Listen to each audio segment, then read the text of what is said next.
Let's make this quick. This is the third time I made this video. Welcome to Anime Hot Takes Part 4. If you want more videos like this, please like and subscribe or whatever. Since my biggest hair inspiration is Rengoku, let's see the Rengoku take first. I did tell them niggas to rage bait me, so bringing Rengoku in might actually rage bait me. Let's see. Here's the take. Rengoku was not that impactful as a death. He was barely in the show. I agree. Actually, this is not even a bad take. I'm not gonna lie. A lot of the Hashira were underutilized and could have been done way better. Will I take Rengoku disrespect? Hell no. But I don't really think this is disrespect though. I just think that this is a very valid take that actually gets backed up with points. So, decent take. This right here is not a decent take. This is either a new gen or an old gen. Instead of getting mad over this take, instead, I would like to ask you, what do you have as your big three? Because they are in the big three. They're in the big three not because they're the best of all time. They're in the big three. Look, I'm gonna slow it down for you. For any of the kiddies in the back, the big three is classified as a top 3 selling manga at that time. It doesn't matter what you think. This is facts. This is facts. Like, it's facts. It's facts. It's facts. I'm tired of everybody trying to switch it around.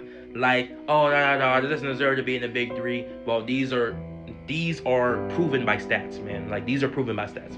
Like, this isn't an opinion-based statement. Like, no. Then once a lot of people figure that out, then they'll stop trying to do these big three comparisons or trying to put Dragon Ball in the big three. First of all, Dragon Ball is above the echelon of the big three because Dragon Ball came out way before the big three. The big three was like late 90s, early 2000s top selling manga. Dragon Ball has been a thing since probably the 70s. Man, stop trying to put Dragon Ball in the big three.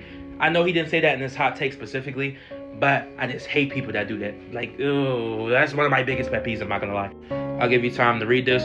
Fan service in anime isn't a problem. If you can handle cartoon, then anime just isn't for you, and you need to stop trying to force the medium to change and go find something that you actually enjoy. That's his first take. Then his second take is turn-based combat and games is fun, you just lack patience. First of all, no. Fan service is not needed in anime. And most of the time when they do fan service, it's for the little, like, you know what I mean? It's not like we can't handle it. It's just at times it's very unnecessary. Like, I'm focused on the plot, and the writers are more focused on trying to entice us to read longer. Because that's essentially what fan service is. Basically to give the viewer something to ogle at. And I feel like, okay, here's an even better take than that. If you need fan service in your show, you're not writing a good show. Because I can name 5 animes off the top of my head that have no fan service, that are good, and that kept me engaged the entire time. I feel like fan service is just a lazy piece of writing. It's very lazy. And the fact that we normalize fan service in animes, especially high school based animes, is actually kind of sick. But you know, that's a Japan thing, I guess. And actually some things in the medium need to change. Like, I read a lot of seinen manga, and I feel like the essay in seinen manga gotta stop. Like, it happens a lot, way too often, just to darken the plot. It's not even really used to change anything. And I feel like when you're not using it and displaying it properly, especially fan service, then you're just going to ruin the show. That's why I stopped watching Fire Force, because they were making it too obvious that there was fan service. Like, come on, man. Not everybody wants to see that every 5 seconds. Especially High School DxD. There's only so many times you can get flashed before you realize that there's no plot at all in the show. And don't hate me for that. I just watched 1 season of High School DxD, and that's just my take on it. Turn-based games are fire, though.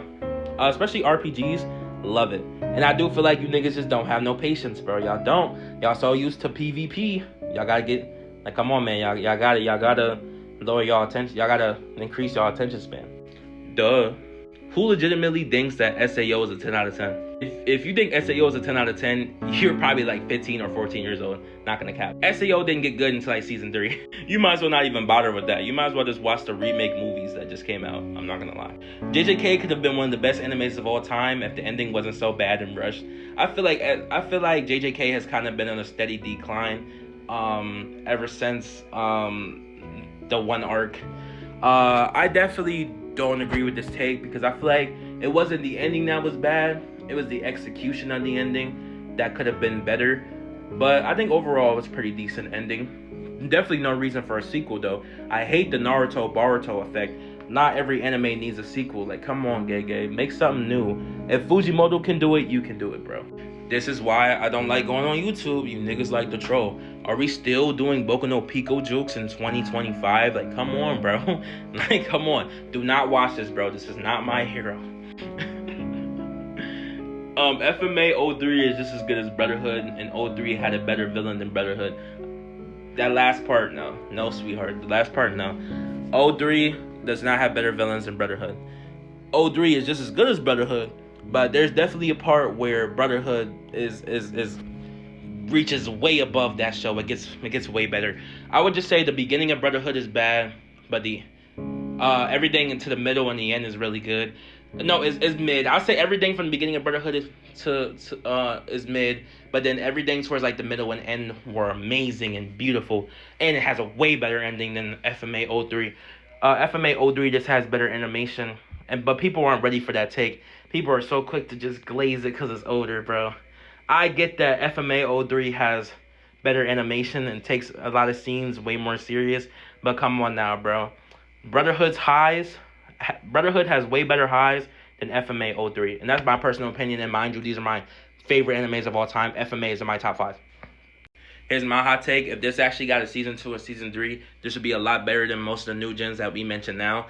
But it basically got hold by never getting a season 2. I have no idea why. Come on, man. If we can give a Promised Neverland a season 2, we can give this a season 2. Just don't give it the Promised Neverland treatment. If you want more hot takes, please like and subscribe. Follow for more. Follow the TikTok. And yeah, put your hot takes below. It doesn't have to just be anime. It could be video games, cartoons. Honestly, it could be real life. Give me a hot take in real life. Give me a food hot take. Give me any hot take. Honestly, bro. See you guys later. You guys have a nice rest of your day.